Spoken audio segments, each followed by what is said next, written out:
2023 সালের শুরু থেকেই ধীরে ধীরে এক ভয়ঙ্কর ষড়যন্ত্রের সূচনা হয়। টার্গেট বিএনপির ভারপ্রাপ্ত চেয়ারম্যান তারেক রহমান, যিনি তখন যুক্তরাজ্যে অবস্থান করছিলেন। পরিকল্পনাটি ছিল অত্যন্ত সুচিন্তিত, নিখুঁত এবং নির্মম।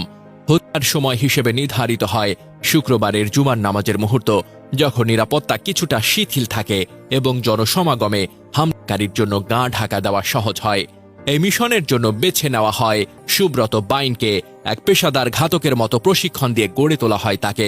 ঢাকায় গোপনে এক র্যাব অফিসে তৈরি করা হয় স্নাইপার ট্রেনিং রুম। সেখানে তাকে শেখানো হয় স্নাইপার রাইফেল ও টেলিস্কোপিক সাইট ব্যবহার, মুভিং টার্গেটের নিখুঁত হেডশট, দূরত্ব, বাতাস, আর্দ্রতা বিবেচনায় গুলি ছোড়া এবং অপারেশনের পর এলাকা থেকে ঝটপট সরে যাওয়ার কৌশল।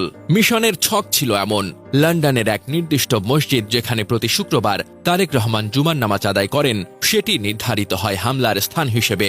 মসজিদ সংলগ্ন এলাকার সিসিটিভি ফুটেজ, প্রবেশ প্রস্থান পথ, ট্রাফিক প্যাটার্ন সব খুঁটিনাটি বিশ্লেষণ করা হয়। তারেক রহমানের দেহরক্ষীদের গতিবিধি, গাড়ির টাইমিং এবং রুট পরিবর্তনের অভ্যাস, সেগুলোরও বিস্তারিত নজরদারি চালানো হয়। পরিকল্পনা ছিল মসজিদের পাশের একটি উঁচু ভবনের ছাদে সুব্রতকে বসানো হবে একটি দূরপাল্লার স্নাইপার রাইফেল সহ।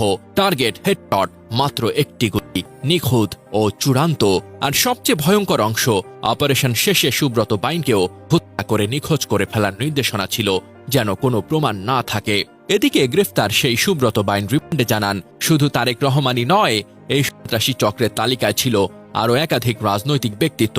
লক্ষ্যবস্তু ছিল বিএনপি, জামায়াত এবং নবগঠিত রাজনৈতিক দল এনসিপির বেশ কয়েকজন কেন্দ্রীয় নেতা। সরাসরি নাম উঠে এসেছে হাসনাত আব্দুল্লাহ ও সার্জিস আলমের মতো ব্যক্তিত্বদের।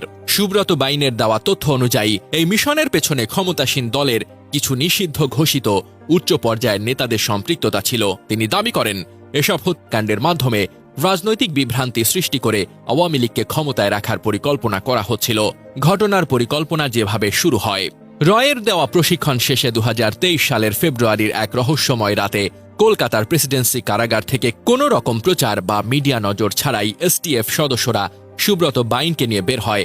এই পুরো কার্যক্রম ছিল নো মিডিয়া নো ট্র্যাক ধরনের। এরপর তাকে একেবারে গোপনীয়ভাবে সিলেটের জৈন্তাপুর সীমান্তে নিয়ে যাওয়া হয়। সেখানে অপেক্ষা করছিলেন র্যাবের শীর্ষ কর্মকর্তারা।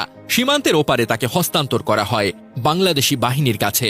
কিন্তু সুব্রত তখনও জানত না, এক ভয়ঙ্কর নতুন খেলার মধ্যে তাকে ঢুকিয়ে দেওয়া হচ্ছে। ঢাকায় ফেরার পর তাকে সরাসরি নেওয়া হয় র্যাব সদর দপ্তরে। সেখানে উপস্থিত ছিলেন তৎকালীন স্বরাষ্ট্রমন্ত্রী আসাদুজ্জামান খান কামাল, র্যাবের কুখ্যাত সাবেক কর্মকর্তা জিয়াউল হাসান এবং কাউন্টার টেররিজম ইউনিটের তৎকালীন প্রধান মনিরুল ইসলাম। সেখানে তাকে জানানো হয়, তোমার পরবর্তী